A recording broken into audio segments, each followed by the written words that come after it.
How to change location on Roblox account. Hello and welcome to our channel. In this tutorial, we will see that can you change the location on your Roblox account. So please watch till the end to properly understand the tutorial, and if you find this video useful, please give it a thumbs up and subscribe to be notified when we upload new videos. So without any further ado, let's get started. Open your Roblox app.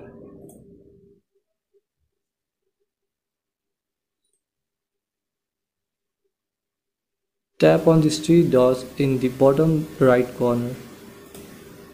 Then tap on Settings. Then tap on Account Info. Previously, here was an option to change your location, but it looks like Roblox has removed that option in a recent update. So as of right now, you can change the location of your Roblox account. But if Roblox brings back the location option, I'll let you know.